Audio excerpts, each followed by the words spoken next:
다 같이 하나님의 말씀을 보시겠습니다. 오늘 우리에게 주시는 하나님의 말씀은 로마서 8장 20절에서 22절 말씀입니다.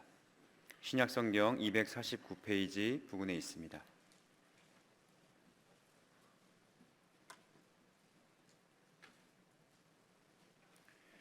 로마서 8장 20절에서 22절 말씀을 우리가 가진 개역개정 성경으로 함께 읽겠습니다.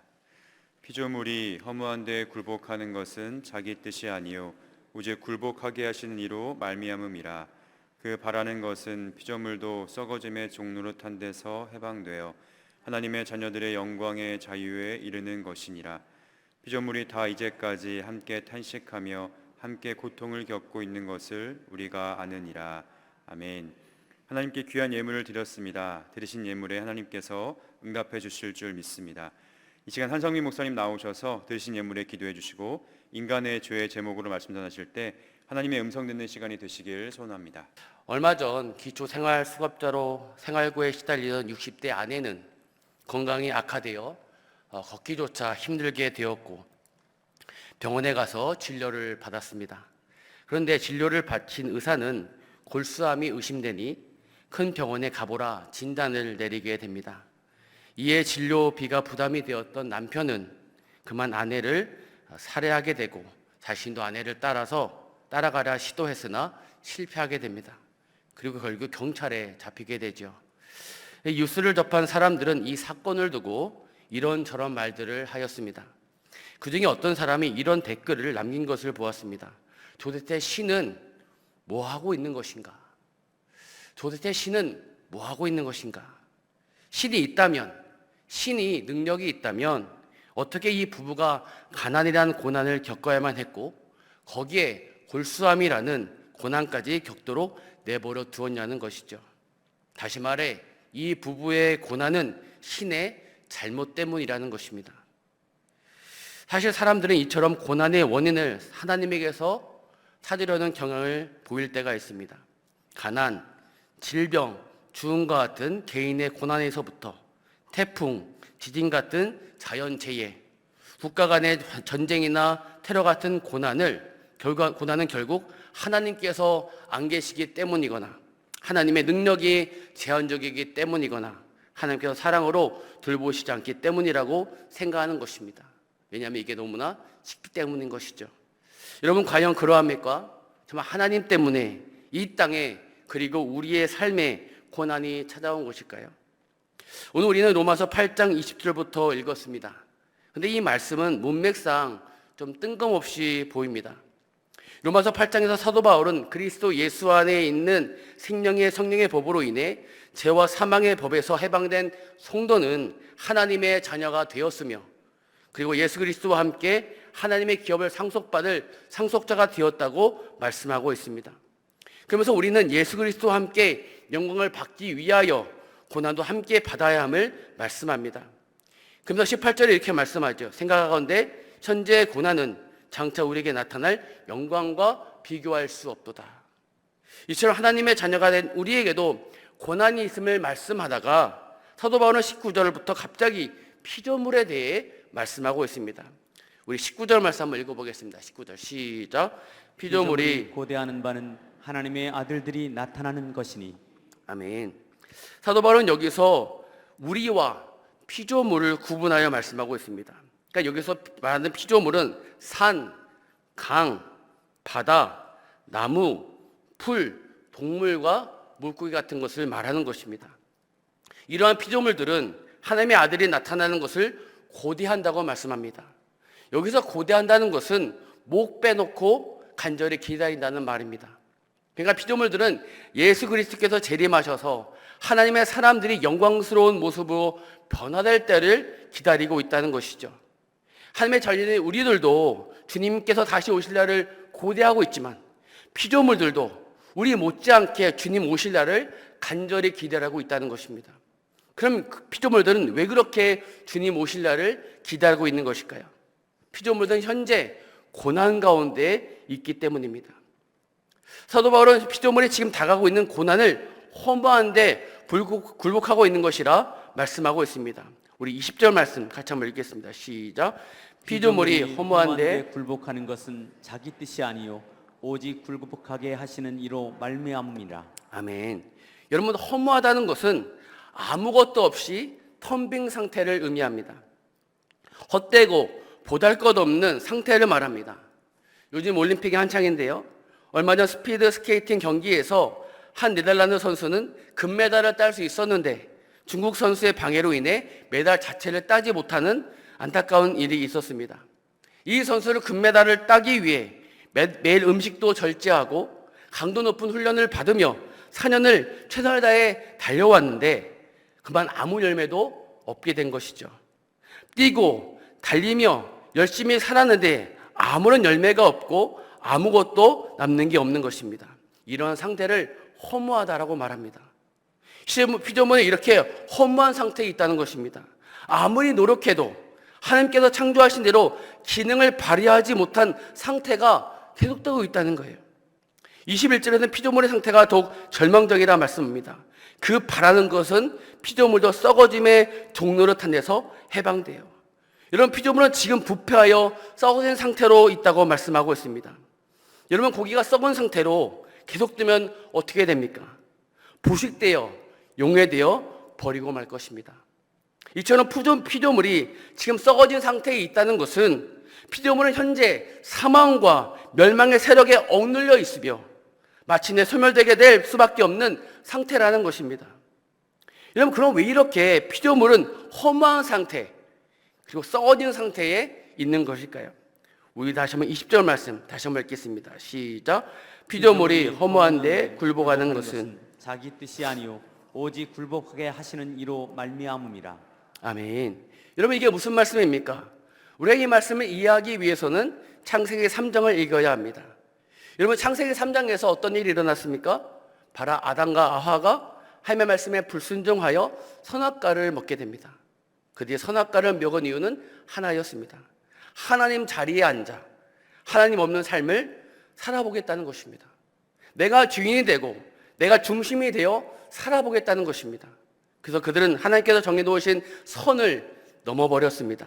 하나님께 범죄하게 된 것입니다.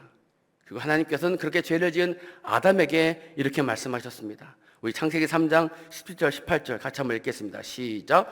아담에게 이르시되 내가 내 아내의 말을 듣고 내가 내게 먹지 말라 한 나무의 열매를 먹었은즉 땅은 너로 말미암아 저주를 받고 너는 내 평생에 수고하여야 그 소산을 먹으리라. 땅이 내게 가시덤불과 엉겅퀴를 낼 것이라. 내가 먹을 것은 밭의 채소인즉. 아멘. 여러분, 아담의 죄로 인한 형벌은 아담 한 사람에만 머물러 있지 않았습니다. 아담의 죄로 인해 땅은 저주를 받아 가시덤불과 엉겅퀴를 내게 되었다고 말씀하고 있습니다. 피조물이 스스로 잘못하여서 저주를 받은 것이 아니라 아담이 잘못해서 받은 땅은 저주를 받고 가시덤불과 엉겅퀴를 내게 된 것입니다. 그러니까 여러분, 땅과 피조물은 스스로 원해서 가시덤불과 엉겅퀴를 내는 게 아니라는 거예요. 그들은 원하지 않더라도 엉겅퀴를 내고 있는 것입니다. 정확히 말하면 엉겅퀴를 낼 수밖에 없는 상태에 있다는 것입니다. 이렇게 이 땅이 가시덤불과 엉겅퀴를 내니 인간은 생존을 위해 땅을 정복해야만 했습니다. 자신의 지식과 힘으로 땅을 정복해야만 최소한 먹고 마실 수 있기 때문이었던 것이죠. 그러면서 인간의 문명은 발전이 되었고 과학과 기술도 발달이 되었습니다. 그러나 땅은 여전히 허무한 데 굴복되어 있는 상태에 있기 때문에 여전히 가시덤불과 엉겅퀴를 내고 있습니다. 그리고 인간은 또 그러한 땅을 정복하려 하는 것이죠. 이렇듯 인간과 땅, 인간과 피조물들은 서로 엉겅퀴를 내어 도전하고 이를 정복하는 과정을 반복하며 역사는 진행되어 왔습니다. 그리고 이 악순환은 주님 오실 때까지 계속될 것입니다. 여러분, 이것이 바로 우리가 계속하여 고난 가운데 있는 이유입니다. 우리가 하나님의 자녀가 되었어도 고난 가운데 있는 이유가 바로 이것입니다.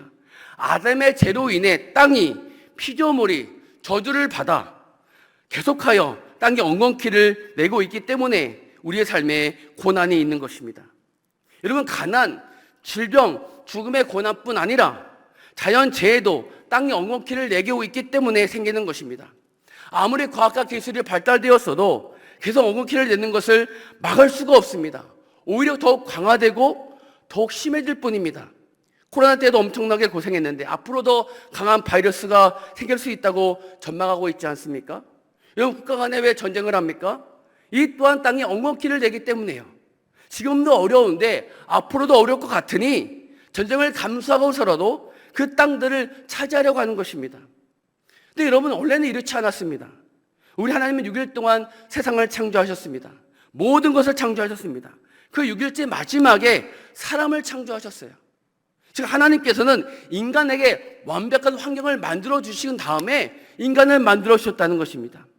그때 피조물들은 그 기능을 온전히 다 감당하며 가시덤불과 엉겅퀴를 내지 않았습니다.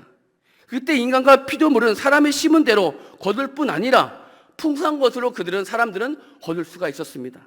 또한 그때 인간과 피조물은 하나였기 때문에 지금처럼 갈등하고 서로 조존하고 정복하지 않았습니다.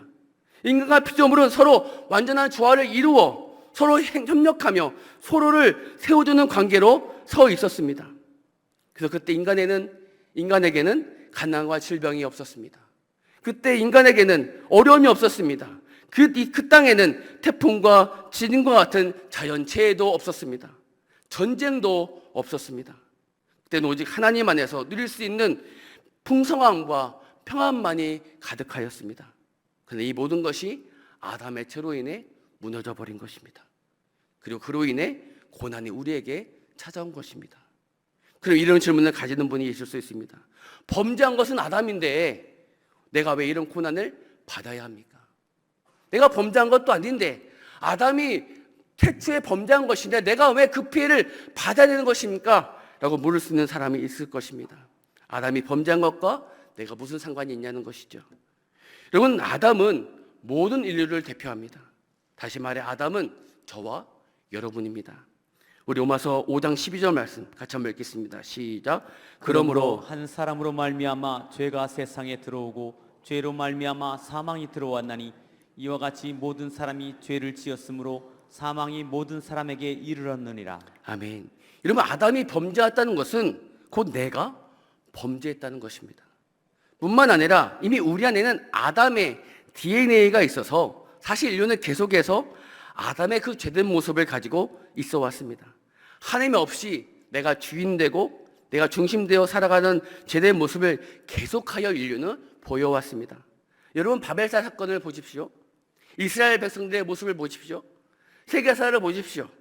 이 세상의 철학과 종교를 보십시오.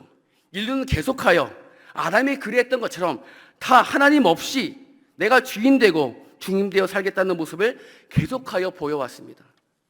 여러분, 사실 우리도 마찬가지 아닙니까?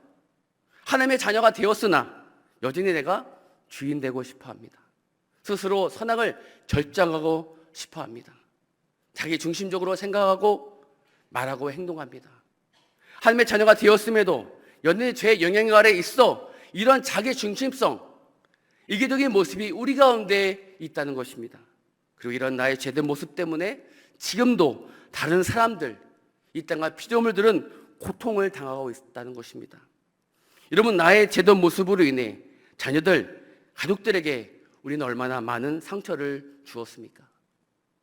나의 죄된 모습으로 인해 우리는 얼마나 다른 사람과 갈등하며 살아가고 있습니까?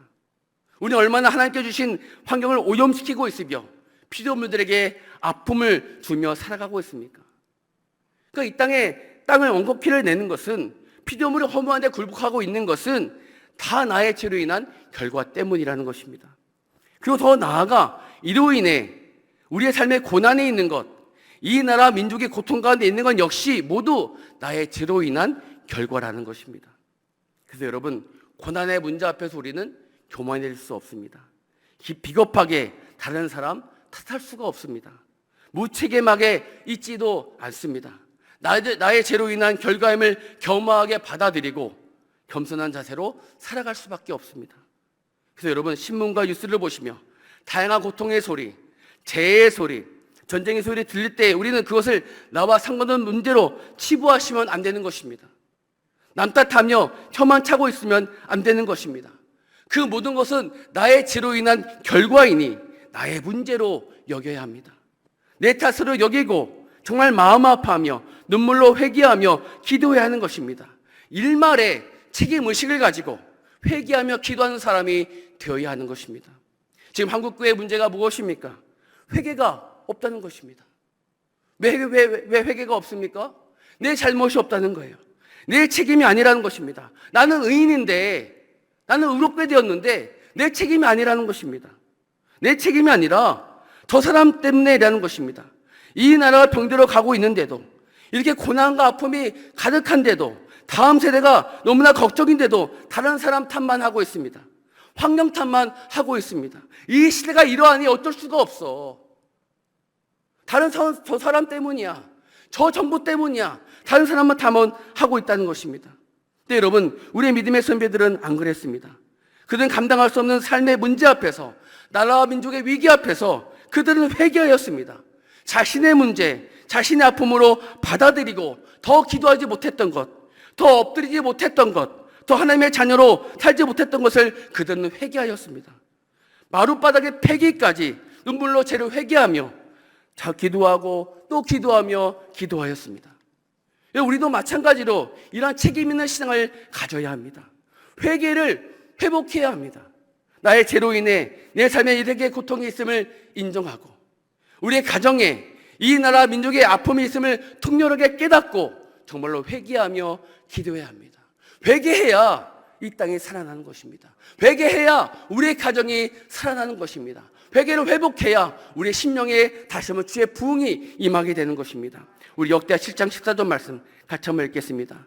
내 이름으로 일컫는 내 백성이 그들의 악한 길에서 떠나 스스로 낮추고 기도하여 내 얼굴을 찾으면 내가 하늘에서 듣고 그들의 죄를 사하고 그들의 땅을 고칠지라. 아멘. 우리 마태복음 4장도 같이 읽겠습니다. 시작. 이때부터 예수께서 비로소 전파하여 이르시되 회개하라, 천국이 가까이 왔느니라 하시더라. 아멘. 여러분, 우리가 회개할 때 하나님이 이 땅을 고쳐주시는 것입니다. 우리가 회개할 때 하나님의 나라가 우리 가운데 임하게 되는 것입니다. 우리가 겸손하게 스스로 낮추어 회개하며 기도할 때 하나님께서 우리의 죄를 용서하시고 이 땅을 고쳐주실 것입니다. 우리가 회개할 때 하나님의 나라가 우리의 삶 가운데, 이 땅 가운데 임하게 될 것입니다. 이번 사순절에 좀 우리 안에 회개력이 임하기를 간절히 바랍니다. 기도하며 주님을 찾을 때 회개가 회복되기를 바랍니다. 하나님께서 우리를 고쳐주실 것입니다. 이 나라 민족의 아픔, 우리 가정에 있는 고통까지도 치료하시고 새롭게 하여 주실 것입니다. 이 주님을 경험하는 이번 사순절 되기를 주님의 이름으로 간절하게 소원합니다. 우리 찬송가 259장 예수 때 흘린 피로서 같이 한번 찬양하겠습니다.